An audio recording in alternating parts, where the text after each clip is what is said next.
সামারে ব্যাচেলারদের trip কেমনভাবে হয়, প্রথমে জায়গাটা খুঁজে নিলাম, নাম ওয়াইসমার। নিয়ে ট্রেন থেকে নেমে গেলাম, এদিক সেদিক দেখে নিলাম কোথায় যাব। দেখলাম বাস টাসে যাওয়ার মতো বড় সিটিই নয়। চলে গেলাম সিটি সেন্টারের মেন ক্যাথিড্রালে, সেন্ট মেরিয়াম চার্চ।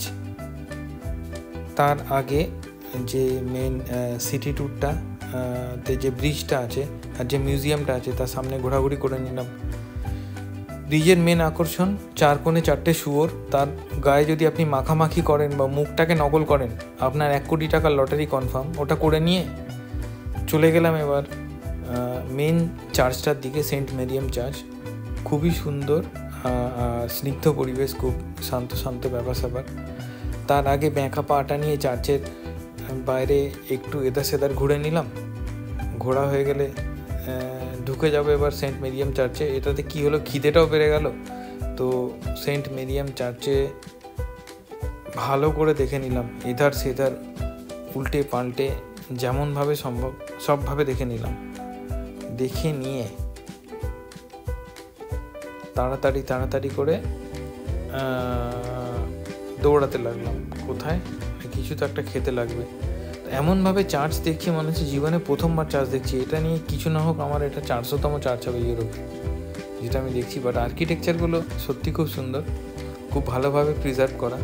তো প্রত্যেকবারই যখন দেখি নতুন করে আরেকবার দেখে নিতে ইচ্ছে করে। আর এটার মধ্যে কোনো বোরিংয়ের ব্যাপার থাকে না। তো উল্টে পাল্টে নানা রকমভাবে দেখে নিলাম। এটা প্রায় 450 বছরের পুরনো চার্চ। আর লাকিলি এখানে কোনো ওয়ার্ল্ড ওয়ার বম্বিং হয়নি। বাট যেখানে ওয়ার্ল্ড ওয়ার বম্বিং হয়েছিল সেটা হচ্ছে সেন্ট নিকোলাস চার্চ, যেটা ওপরে ওঠা যায়। 5 ইউরো দিয়ে উঠে গেলাম ক্যামেরাটাকে। এইটা আমাদের পুরনো চার্চটা যেখানে ঘোরাঘুরি করছিলাম।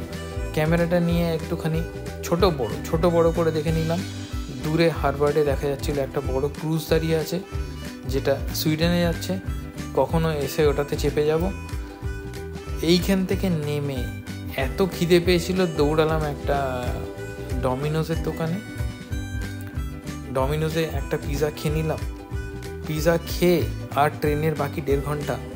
তো যে ভাইকিং শিপ টিপগুলো দাঁড়িয়ে থাকে ওখানে ডেমো পারপাসে, আর ওগুলোকে এরা ছোটোখাটো সংগ্রহালয়ও করে রেখেছে।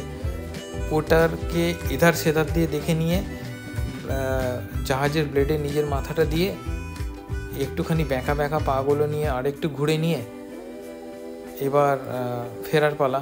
তো চেপে বসলাম আবার সেই আরি ট্রেনে, যেটা করে এসেছিলাম। ঝুপ করে চলতে পৌঁছে গেলাম বার্লিন। দিন শেষ।